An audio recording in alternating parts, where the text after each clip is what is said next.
A new year begins, and with it comes a new chapter in global tension. The world steps deeper into the 21st century, and once again Venezuela finds itself at the center of a geopolitical storm. Whatever saga Caracas has been entangled in appears to be reaching a climax.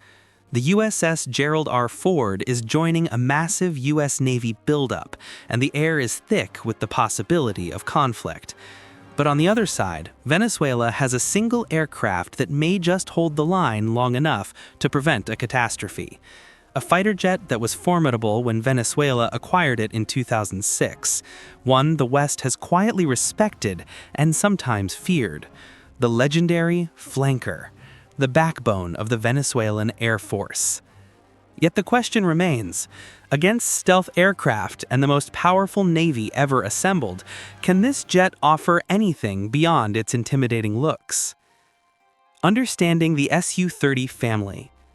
The Russian SU-30 comes in a dizzying array of versions, some mid-fourth generation fighters and others extremely capable multi-role machines. The protagonist of this story sits somewhere in the middle, the SU-30MK2 AMV. Interestingly, this jet has carried several names: SU-30MK2 AMV, SU-30MKV, and SU-30MK2-V. And if that sounds confusing, there's a good reason. Russia has a habit of naming SU-30 variants based on the buying country.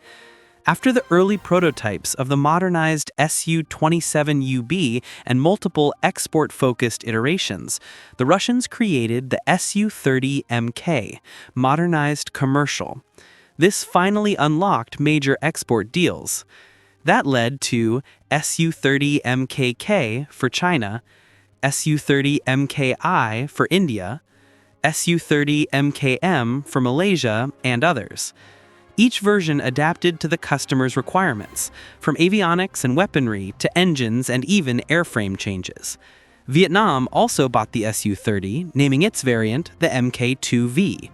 Venezuela followed the same logic and labeled its version MK2 AMV, with AMV representing Aviación Militar Venezolana. The MK2 designation instead of the standard MK came from further upgrades compared to the base MK variant. Why Venezuela chose the Chinese subvariant? China wanted its SU-30 to specialize in maritime defense and anti-ship warfare. This led to a refined version of the SU-30MKK tailored to Chinese naval requirements, known as the SU-30MK2. Venezuela loved this idea. Their greatest threat comes from the north and from the sea, so they selected the Chinese-inspired maritime variant for their multi-role force. And thus the Venezuelan SU-30MK2V/MK2AMV was born. Avionics and capabilities, built for BVR and anti-ship missions. Unlike the Indian and Malaysian versions, Venezuela's jet lacks thrust-vectoring engines and canards. Instead, like China's MK2, it is optimized for beyond visual range air combat and anti-ship operations. It carries the N001 VEP radar, an improved descendant of the SU-27's original radar. Despite its age, the VEP version is significantly enhanced. Special S mode for detecting surface targets, over 100 kilometers range against smaller targets, up to 150 kilometers against larger, slower ones in narrow beam mode. A massive antenna supporting strong look-down, shoot-down capability. The jet is fated with the L-150 RWR, supporting SEAD missions by detecting when enemy radars paint the aircraft. The SAP-518 ECM pods, called the SASIA ECM in some reports, offer basic electronic warfare, though dated by modern standards. Weapons. What the SU-30 brings to the fight. Air-to-air. Venezuela's flankers carry R-77 RVV-AE active radar-guided missiles, R-27ER semi-active radar missiles. Though not cutting-edge, these weapons still pose a threat, especially against non-stealth aircraft or large support planes at over 100 kilometers. Air-to-surface. This is where the SU-30MK2 shines. It's a two-seater with a pilot and a weapons systems officer. One flies while the other hunts. It can haul 8.5 tons of weapons. Venezuela possesses HX-31A anti-ship missiles, HX-31P anti-radiation missiles. The P variant can also home in on ship radars, making it an improvised anti-ship weapon. These ramjet-powered missiles fly at Mach 3, are hard to intercept, but have limited range. 70 kilometers, HX-31A, 120 kilometers, HX-31P. Russia has newer versions with better range, AD and PD, but Moscow is unlikely to export them during the war in Ukraine. In October, Venezuela even conducted patrols carrying live HX-31s off its coast, posting photos online, a clear message to Washington. Other munitions. HX-59ME standoff cruise missile, only for land targets. HX-29T TV-guided strike missile. KAB-500KR and KAB-500TV guided bombs. But these would matter only in the unlikely event of a ground invasion, which would only happen once the U.S. secured air superiority. How would the SU-30 fare against the U.S.? Let's be honest. The SU-30MK2 can't realistically defeat F-35s, F/A-18E/F Super Hornets, E/A-18G Growlers supported by AWACS and U.S. Navy networks.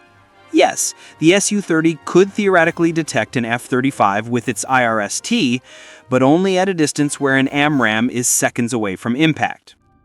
With only 21 operational jets, Venezuela stands no chance in a direct air war. A defensive strategy built on geography and terrain.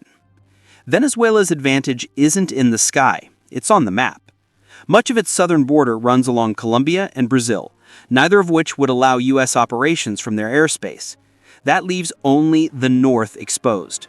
This gives Venezuela the option to move aircraft south to stay protected. Their air defense network is layered and relatively modern.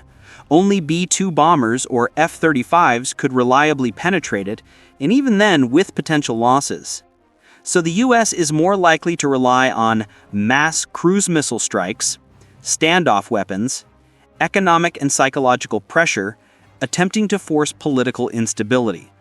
This leaves only one meaningful role for Venezuela's Su-30s, a surprise mass attack against U.S. ships. With a combat radius of 1,500 kilometers, the Su-30 can operate far from the Venezuelan coastline. The human factor, pilots and logistics.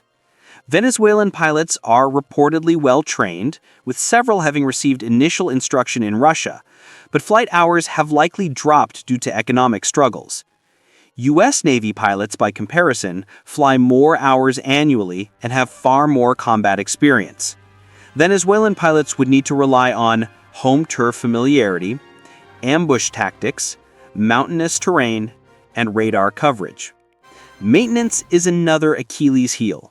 Spare parts, engines, and radar repairs could become a nightmare in a prolonged war, especially with Russia tied down in Ukraine.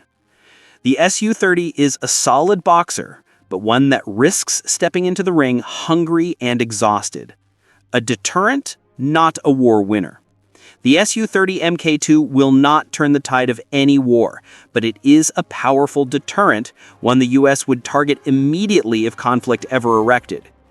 Eliminate the Su-30s, and the sky's clear for the U.S. to dismantle the rest of Venezuela's air defenses. Let's hope it never comes to that. The world has enough conflict already. Maybe Venezuela's leadership should test their strategies in war thunder instead of risking real lives. If they get good enough, they can take their Su-30s online instead of into actual combat and let their people live in peace.